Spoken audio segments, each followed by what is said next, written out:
eight-letter word for a gusty wind in Patagonia. Begins with W. Have a heart, Grandma. How can I write a prize-winning letter with you asking about wind and things? Oh, I'm sorry, Bud. I won't do it again. Well, that's all right. I'll give you a lift when I finish this. If I ever do.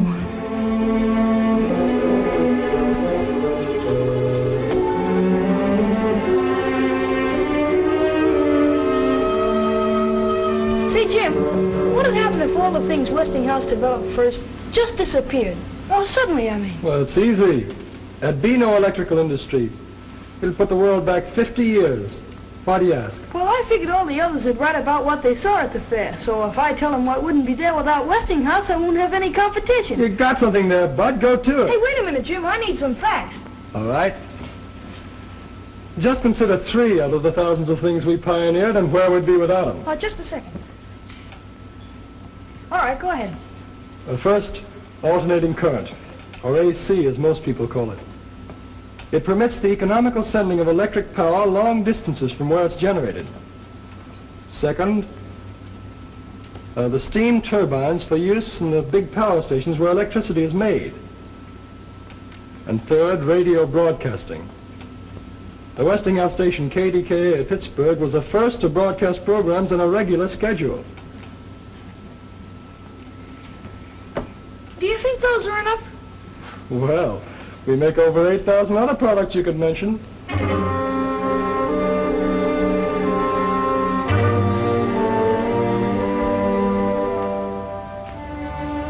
don't like that guy either, Jim.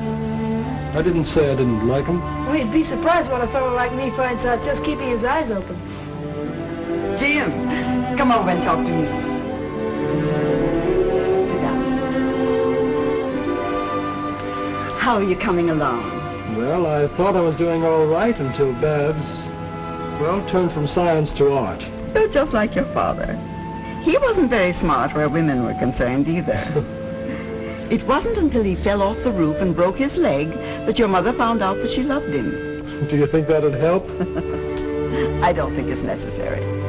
Most women, you'll find, pick husbands who see the world pretty much as they do, who think as they do about religion, war, politics, yes, even communism.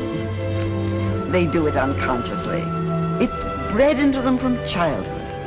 Yes, but they can make mistakes, too. And they can also correct them if you give them a little time. I never knew time had so much to do with love. I don't understand what you mean exactly by abstract form, Nick. That's the trouble with verbal language. It's too clumsy to express elusive qualities. But to me, abstract form is the essential substructure. In short, the fundamental rhythm underlying our conceptions of spatial limitations. Do I make myself clear? Oh, perfectly. It's very clear now, thanks.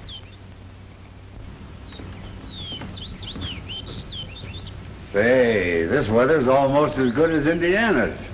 Don't get up. What do you got there, Mr. Macaroff? One of your paintings? Yes, it's a work that I'm rather fond of. A good piece of abstract painting, don't you think?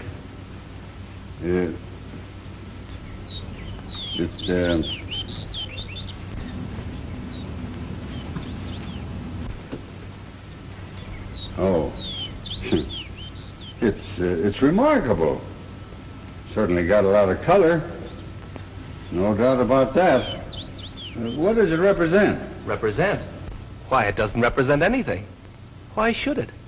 It's a picture, an independent entity. There's no reason to imitate something else. No, I suppose not. It's just that I'm sort of used to looking at pictures of people and objects, you know. Why? Why? Well, it's,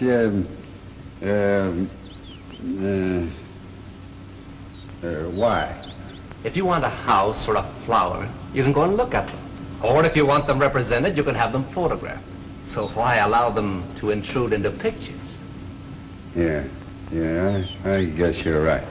Well, if you young folks will excuse me, I think I'll take these flowers in and put them in some water. I think they need a drink. Dad, Dad's idea of fine art is rearing a two-fisted family. Too bad. He ought to keep up with the times. I meant to show you this before. What do you think of it? Oh, it's unique, all right. I don't think I've ever seen a ring like it. It's really a collector's item, a rare specimen of barbaric jewelry. It's been in our family for about 300 years. 300 years? Notice its color. Why, it's a study in polychromatic harmony. It's beautiful. Really lovely. Oh, no, Nick, I couldn't take a ring like that. Why, it must be priceless. Don't be silly. I want you to have it. No, please, I couldn't think of it, really. Wear it for a while. There's no harm in that. As a favor. Oh, no. Now you're being provincial, Babs. Well, just for a week or so.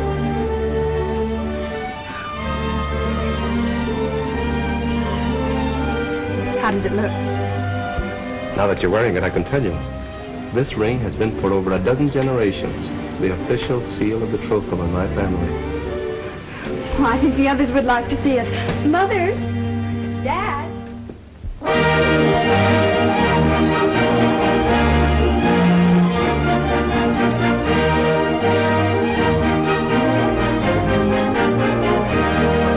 It's too big to describe in a song or a sonnet, so dress yourself up in your best bib and bonnet. The Westinghouse man has a welcome upon it for you when you come to this fair. Well,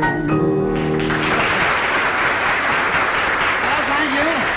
Thank you. And now, the fourth winner in our Letters Home contest, a very young man from Riverdale, Indiana. Dear old Indiana, garden spot of America, Mr. Bud Middleton. All right, this way, Bud, and congratulations. Now, your prize-winning letter in the Westinghouse contest made all the judges sit up and take notice. These are unusual judges, that's all they took. Well, let's see, you had all your family with you, according to your letter, so you wrote that letter to a pal of yours back in Riverdale, didn't you? Yeah, to Tubby Parker, but I won't know how much of a pal he is until I get back home and find out if he's been dating my girlfriend. Oh, maybe you made a mistake writing to Tubby.